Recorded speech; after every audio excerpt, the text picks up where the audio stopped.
ASF state secretary పుట్ట లక్ష్మణ్ గారు ఉన్నారు, ఆయనతో మాట్లాడదాం. లక్ష్మణ్ గారు, గుడ్ ఈవినింగ్ అండి. లక్ష్మణ్ గారు చెప్పండి. Good evening. ఎస్ వినబడుతుంది. లక్ష్మణ్ గారు, గురుకులాలకు తాళాలు వేసిన పరిస్థితులకి ప్రధాన కారణం ఏంటంటారు? వాస్తవానికి రాష్ట్ర వ్యాప్తంగా ఉన్నటువంటి గురుకులాలు దాదాపు 700 పైచిలకు భవనాల్లో అద్దె భవనంలో ఉంటున్న పరిస్థితి రాష్ట్రంలో ఉన్నది. వాస్తవానికి నిన్న జరిగిన ఘటన సభ్య సమాజం తలదించుకున్నటువంటి పరిస్థితి. ఈరోజు అధికారంలో ఉన్నటువంటి కాంగ్రెస్ ప్రభుత్వం యొక్క వైఫల్యం వలన ఈరోజు ఏదైతే ఈ అద్దె భవనం సంబంధించినటువంటి వీళ్ళు తాళాలు వేసిన పరిస్థితి, ఈ తాళాలు వేసిన పరిస్థితిని ఏఐఎస్ఎఫ్ గా తీవ్రంగా ఖండిస్తున్నాం. ఎందుకంటే ఇది సరైన పద్ధతి కాదని చెప్పేసి మేము భావించినాము. విద్యార్థులకు అన్యాయం చేయొద్దు, అక్కడ ఉన్నటువంటి వాళ్ళ సమస్యల పరిష్కారం కోసం సంబంధిత అధికారుల దగ్గరికి, ప్రభుత్వ అధికారుల లక్ష్మణ్ గారు తప్ప. ఎస్ లక్ష్మణ్ గారు, ఇక్కడ ఎవరైతే తాళాలు వేశారో అది 100% కరెక్ట్ కాదు విద్యార్థుల భవిష్యత్తు కోసం. కానీ ఈ భవన యజమానులు ఎవరైతే ఉన్నారో వాళ్ళకి 10 నెలల నుంచి వాళ్ళకి అద్దెలు అందట్లేదు అంటున్నారు. అద్దెలు అందకపోవడానికి ప్రధానమైన కారణం ఎవరంటే బీఆర్ఎస్ పార్టీ, కాంగ్రెస్ పార్టీ ఒకరి మీద ఒకరు మాట్లాడుకుంటున్న పరిస్థితి. ఇది రాజకీయ రంగు పులుముకుందనుకోవాలా? విద్యార్థుల భవిష్యత్తు గురించి ఎవరు ఆలోచించట్లేదు అనుకోవాలా? ఏమనుకోవాలి దీని గురించి? వాస్తవం ఈరోజు గత బీఆర్ఎస్ ప్రభుత్వం కానీ నేటి కాంగ్రెస్ ప్రభుత్వం కానీ వీరెవరు కూడా విద్యార్థుల సంక్షేమం కోసం, విద్యార్థి అభివృద్ధి కోసం ఆలోచన చేస్తున్నది స్పష్టంగా అర్థమవుతున్నది. ఈరోజు గత బీఆర్ఎస్ ప్రభుత్వం ఉన్నప్పుడే దాదాపు 600 పైచిలుకున్నటువంటి అద్దె భవనాల్లో ఈరోజు విద్యా సంస్థలు కొనసాగించారు. ఎందుకు ఆ రోజు ఉన్నటువంటి ప్రభుత్వము మీకు చిత్తశుద్ధి ఉంటే మీరు ఎందుకు సొంత భవనాలు నిర్మించలేదు?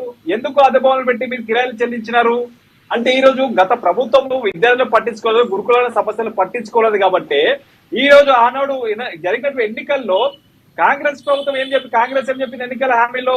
మేము అధికారంలోకి వస్తే విద్యారంగ సమస్యలు పరిష్కరిస్తాము, గురుకులాల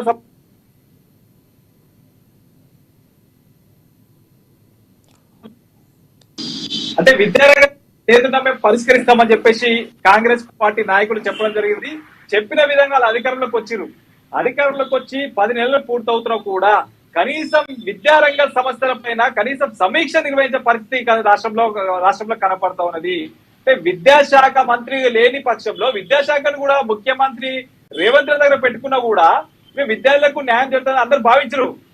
కానీ ఈ 10 నెలల కాలంలో రాష్ట్ర వ్యాప్తంగా ఉన్నటువంటి విద్యార్థుల సమస్యలు ఏ ఒక్క విద్యాశాఖ అధికారులు పట్టించుకోవడం లేదు, సంబంధిత ప్రజాప్రతినిధులు పట్టించుకోవడం లేదు.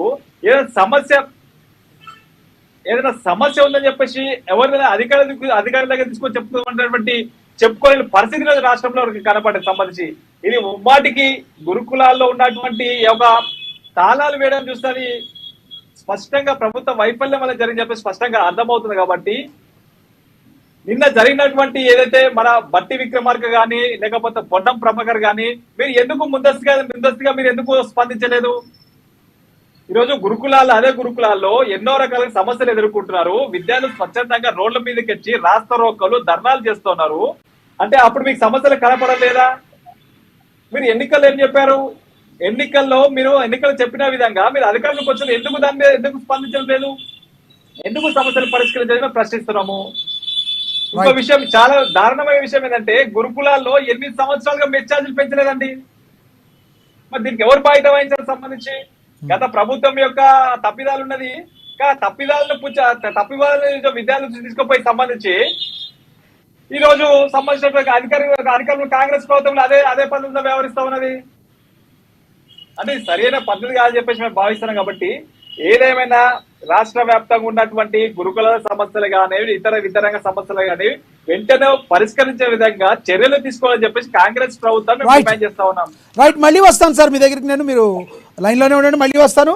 మనతోటి సీనియర్ జర్నలిస్ట్ సంజయ్ గారు జూమ్ కాల్లో అందుబాటులో ఉన్నారు, ఆయనతో మాట్లాడదాం.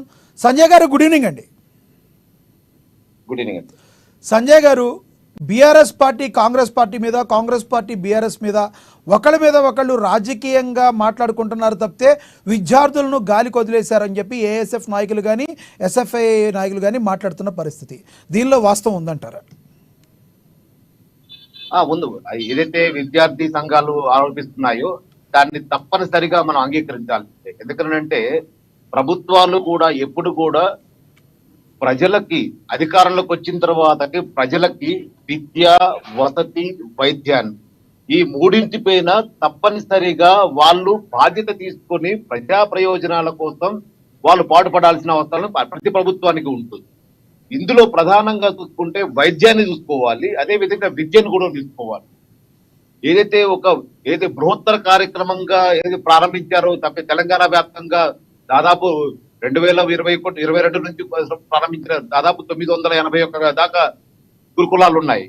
ఈ గురుకులాలన్నీ కూడా ఏదైతే సాంఘిక సంక్షేమ గురుకులాలు కావచ్చు, లేకుంటే ఏదైతే ఎస్సీ ఎస్టీ గురుకులాలు కావచ్చు, ఏదైనా సరే కానీ వాళ్ళకి కనీస వసతులు, సౌకర్యాలు, విద్యను అందించాల్సిన బాధ్యత ప్రభుత్వాలపై ఉంటుంది.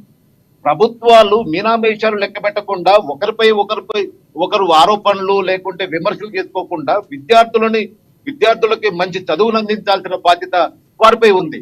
వారిపై ఆ బాధ్యతను మర్చి ఒకరిపై ఒకరు విమర్శలు చేసుకోవటం, అదే విధంగా అసలు విద్యార్థులను గాలి వదిలేయటం అనేది అది చివరికి గురుకులాలకి తాళాలు వేసే పరిస్థితి తీసుకురావడం అనేది ప్రభుత్వ వైఫల్యాలుగానే మనం పరిగణించాల్సి వస్తుంది. విద్యార్థి సంఘాల నాయకులు ఆరోపించడంలో తప్పు లేదను, ఎందుకంటే వారు విద్యార్థులకి కనీస వసతులు ఏర్పాటు చేయాల్సిందిగా, విద్యార్థులకి అయితే వాళ్ళ ఉండే భవనాలకి రెంట్ చెల్లించలేని పరిస్థితుల్లో ప్రభుత్వాలు ఉన్నాయని అంటే అది సిగ్గుసేటుగానే అనుకోవచ్చు. ఎందుకంటే ఇప్పుడు గత ప్రభుత్వాలు ఇది పెండింగ్ బకాయిలు పెట్టాయి అనేది కాదు, కానీ వచ్చిన ప్రభుత్వం అయినా సరే దాన్ని సీరియస్ గా తీసుకొని దాని మీద ఏది ఒక కమిటీని వేయించడం. సంజయ్ గారు చెప్పండి, గత ప్రభుత్వం ఏదైతే చేసిందో తప్పులు, దాన్ని కాంగ్రెస్ ప్రభుత్వం మేము చేయడం లేదు, మేము ఎప్పుడూ కూడా ప్రజల కోసం ఉన్నాము, మేము విద్యార్థులకి వాళ్ళకి చదువు